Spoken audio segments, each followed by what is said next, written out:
A continuación, en unos apartamentos se produce un brutal asesinato. Le apuñalaron varias veces. El móvil parecía sexual. ¿Quién es capaz de hacer eso y por qué? Se encuentra una pista junto al cuerpo. Durante el forcejeo, el botón cayó al suelo. ¿Quién la mató? Era un crimen sexual, pero no lo limitaba a hombres. Un amante celoso, una bailarina erótica, un exmarido. Todos tenían motivos potenciales y el botón era la clave.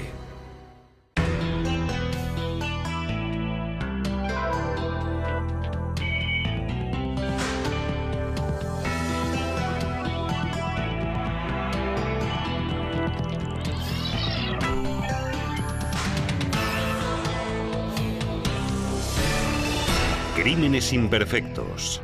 Policías de la moda. Julie Ann Brown, de 35 años, era responsable de créditos de consumo en Fresno, California, ayudando a la gente a obtener hipotecas. Pero no era el único modo de ayudar a los demás. Si veía a alguien en la carretera haciendo autostop con una garrafa en la mano, soltaba: «Mamá, para y recógelo». Y le decía: «Julie, ¿estás loca?». Siempre le advertía que tuviera cuidado. Siempre era positiva. Si no te llevabas bien con ella, el problema eras tú, porque era la persona más amable del mundo. Julie siempre era puntual. Al no aparecer por el trabajo un lunes por la mañana, todos se alarmaron. El jefe de Julie llamó para decir que no había ido a trabajar y no había avisado. Sabía que había ocurrido algo porque Julie no era de esa clase de personas. La madre de Julie fue al apartamento de su hija y encontró el cuerpo nada más entrar. La habían apuñalado hasta matarla. Cuando murió mi hija sentí que arrancaban un trocito de mi corazón. Julie era toda mi vida. El forense determinó que Julie había sido asesinada la noche antes del descubrimiento del cuerpo. La habían apuñalado 37 veces. El móvil parecía sexual, pero curiosamente, no la habían agredido sexualmente. Llevaba puesta la ropa interior y había gran cantidad de sangre debajo, a su alrededor. Era obvio que sufrió innumerables lesiones físicas. Hablaron con algunos vecinos, pero nadie había visto ni oído nada. Por suerte, los dos hijos de Julie no estaban en casa cuando ocurrió el crimen. Estaban con su exmarido. El móvil no era el robo. El bolso de Julie con el dinero y las tarjetas de crédito seguía en la casa intacto, en la cocina. Una posible arma del crimen, un cuchillo de 10 centímetros, estaba en el fregadero de la cocina, pero estaba limpio. La entrada no había sido forzada. ¿Era posible que Julie conociera a su asesino? Todo apuntaba a que quien entró en ese apartamento entró sin violencia. Le dejaron pasar. No habían entrado a la fuerza y atacado a Julie. La policía encontró huellas de sangre en la escena. Una sobre el cuerpo de Julie. Cuando vi esa huella de zapato, supe muchas cosas del asesino. Demostró lo que pensaba al empujarla hacia un lado, que no era más que un trozo de carne. Por desgracia, ninguna de las impresiones de zapato pudieron usarse como prueba. En la moqueta no se distingue el dibujo de la suela, aunque se vea la forma de la impresión del zapato en la sangre. En busca de sospechosos, los caseros del apartamento de Julie contaron a la policía una historia insólita. 3 noches antes del asesinato, la mujer del casero salió a dar su paseo nocturno. Un inquilino nuevo, un joven al que apenas conocía, le comentó que había una ventana rota al final de su pasillo y le pidió que fuera a mirarla. Exactamente dónde está el cristal roto. Al fondo del pasillo. Estaba en el fondo de un pasillo oscuro. Insistía. Una y otra vez le pidió que fuera y le echara un vistazo. Ella no quiso saber nada de aquello. La esposa del casero le respondió que se lo comentaría a su marido. Al día siguiente comprobó que no había ningún cristal roto. Tuviera el motivo que tuviera, esa persona quería atraer a la mujer del casero a una zona oscura y muy apartada del edificio de apartamentos. Y eso nos puso en alerta máxima. Queríamos hablar con esa persona. Dio la casualidad de que el inquilino era el vecino contiguo a Julie.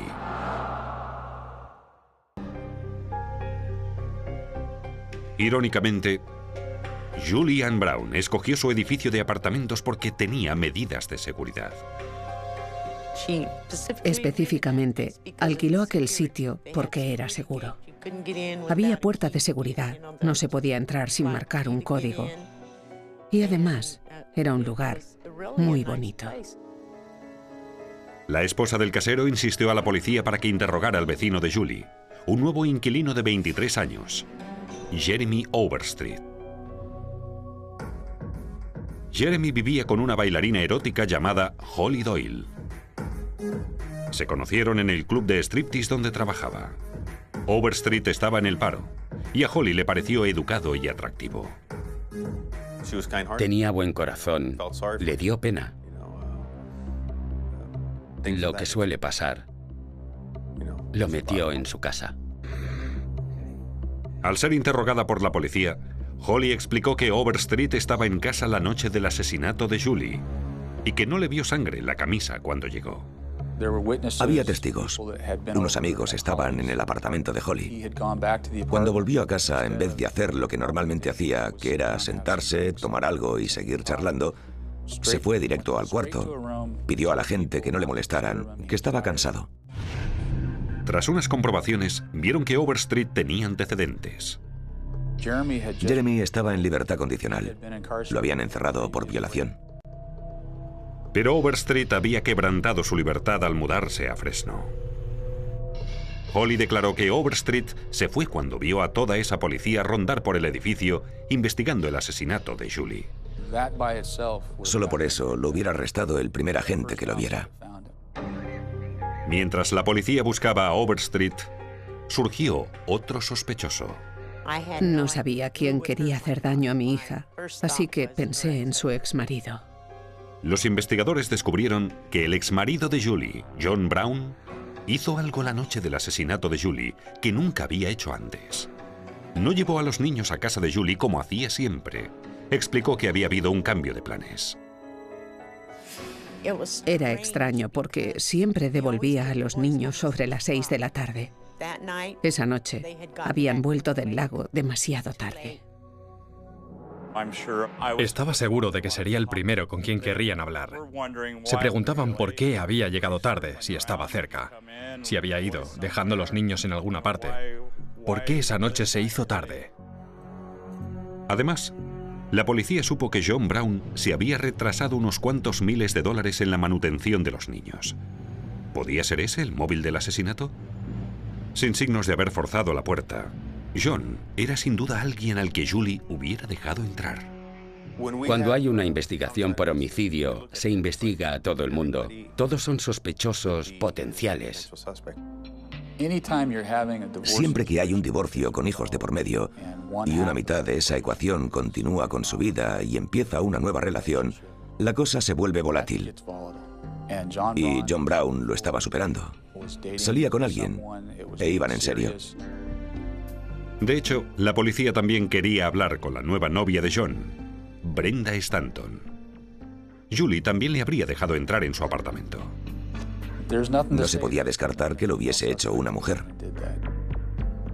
Brenda, una profesora de escuela de 32 años, no tenía antecedentes penales, pero 3 días antes del asesinato de Julie, discutieron. Al parecer, Brenda creía que Julie intentaba recuperar a su exmarido. Solíamos llamar a su novia Elvira. Y contó que Elvira y ella habían discutido y que John y ella habían discutido y que había sido un desastre. Preguntadle a ella también. Que nos interroguen a todos. Quiero asegurarme de que cogen a quien lo hizo. Más tarde, los investigadores hallaron una prueba fundamental en el apartamento de Julie. A medio metro aproximadamente al oeste de donde tenía la cabeza vi un botón. Allí estaba, en la moqueta, muy cerca de la cabeza. La inscripción del botón, Eddie Bauer 1920, era muy visible. Unos hilos colgaban del botón, indicando que lo habían arrancado de una camisa. El botón no era de la ropa de Julie, ni de una de sus blusas en el armario. No era un botón que pudiera haberle caído a alguien el día antes. Era del asesino.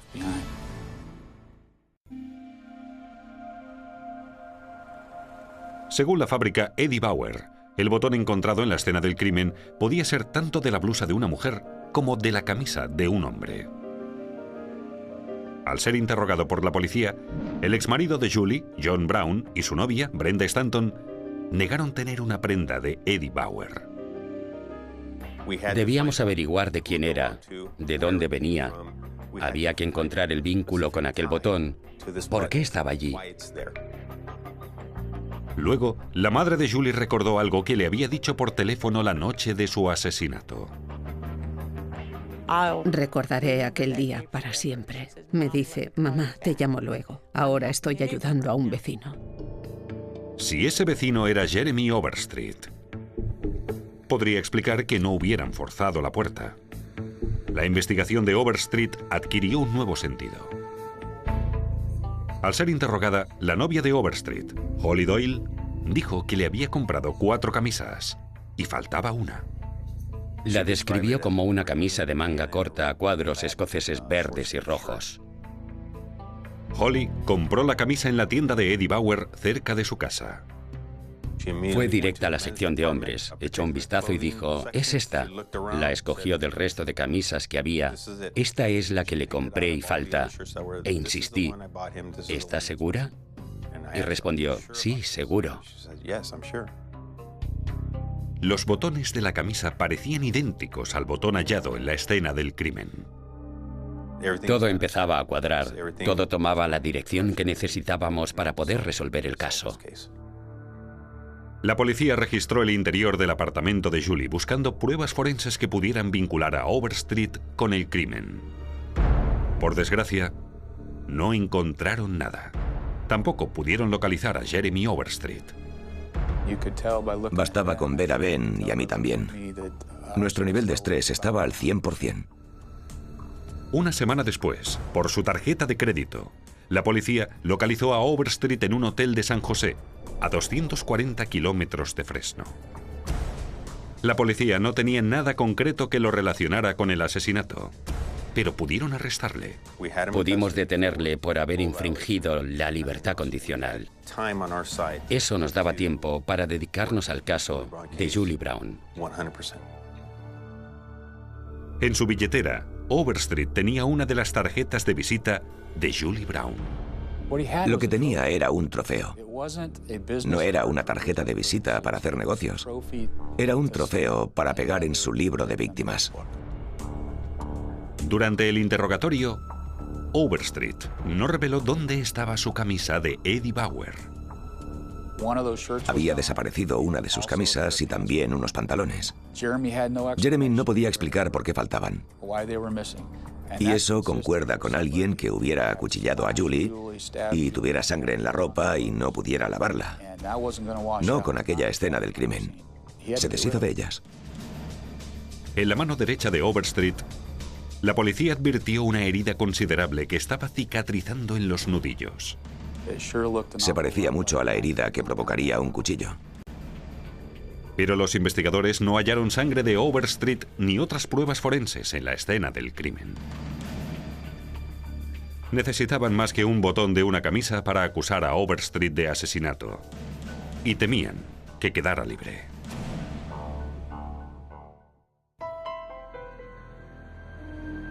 El principal sospechoso en el asesinato de Julie Brown era su vecino, Jeremy Overstreet, que había cumplido una condena previa por violación.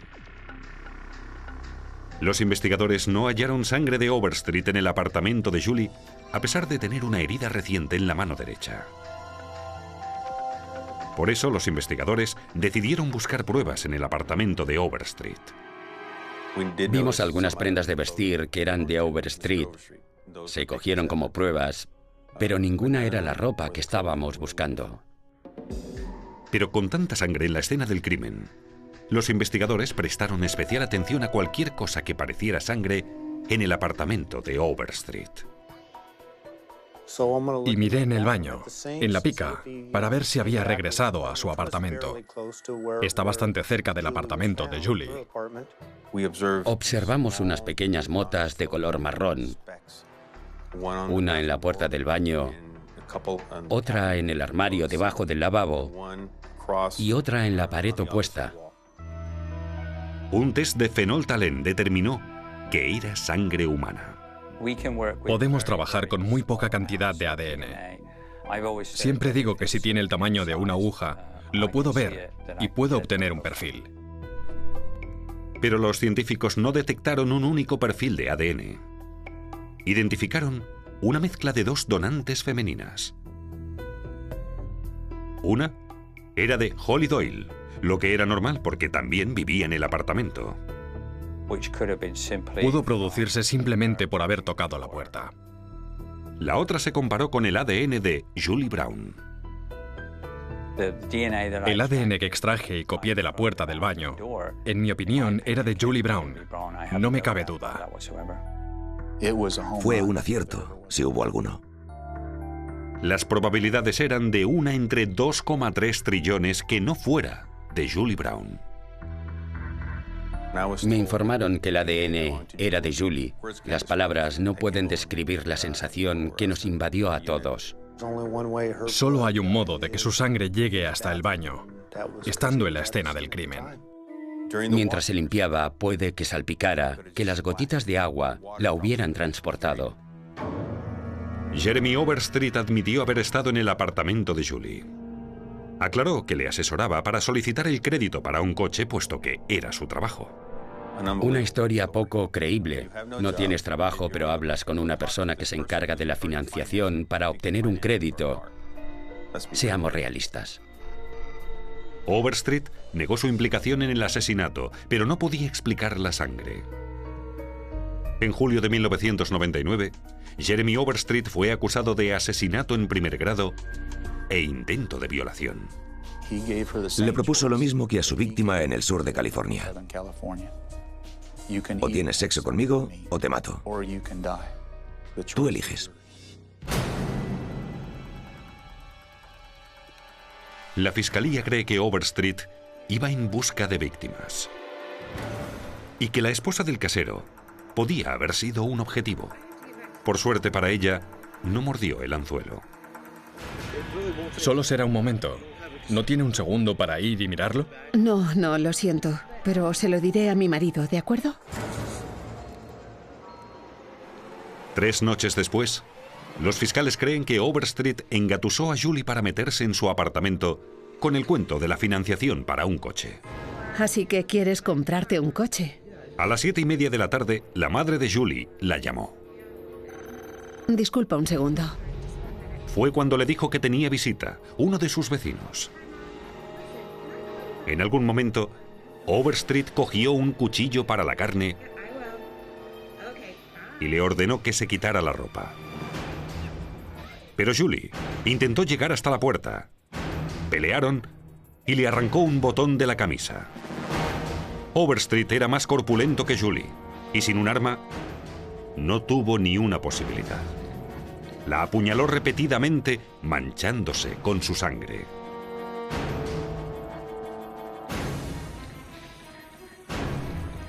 Se lavó parcialmente en la cocina.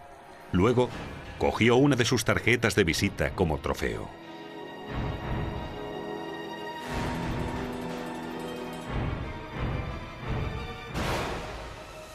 A continuación, regresó a su apartamento para lavarse, y unas gotas de la sangre de Julie acabaron en la puerta. La transferencia de esta sangre de Julie y un botón de una camisa que tenía Overstreet llevaron a una única conclusión. Jeremy Overstreet era el asesino. No podía permitir que sucediera, no en su casa, ni en su apartamento, ni donde vivían sus hijos. Jeremy no necesitaba violar a Julie Brown. Salía con una bailarina de striptease, una mujer preciosa con quien podía tener sexo con solo pedírselo. No era cuestión de sexo, sino de dominación, de fuerza. Fue un acto de violencia. ¿Quién es capaz de hacer eso? ¿Por qué lo haría? Es repugnante. ¿Por qué hacer algo así? ¿Por qué hay personas que quieren obligar a otras a hacer algo que ellas no harían? El 1 de marzo de 2003, Jeremy Overstreet fue acusado de asesinato en primer grado, intento de violación y robo. Durante la sentencia, la familia de Julie se dirigió al asesino. Te odio, pero no permitiré que eso me influya. Porque no soy de esa clase de personas. Soy más fuerte que tú y mi madre era más fuerte que tú, y lo sabes. Sentí náuseas solo de hablar con él. No aparté la mirada de Jeremy Overstreet. Podía ver su rostro taciturno, con una sonrisita, y a veces bajaba la cabeza. Un botón y una mota de sangre escribieron la historia. Un jurado la escuchó y condenó a Jeremy Overstreet a 2 cadenas perpetuas, sin posibilidad de libertad condicional. Ese hombre es un cabrón maníaco y es un alivio que pase el resto de su vida preso. Puedes intentar con todas tus fuerzas borrar todas las pistas, pero con la ciencia forense y el trabajo diario que se hace, más te vale ser rematadamente bueno en tu propósito, porque esa manchita de sangre era la sangre de Julie, y pude probarlo. Ya dicen que los caminos del Señor son inescrutables. Diría que pusieron el botón allí, lo dejaron allí, para que lo encontráramos y pudiéramos continuar con la investigación y tomar la dirección correcta.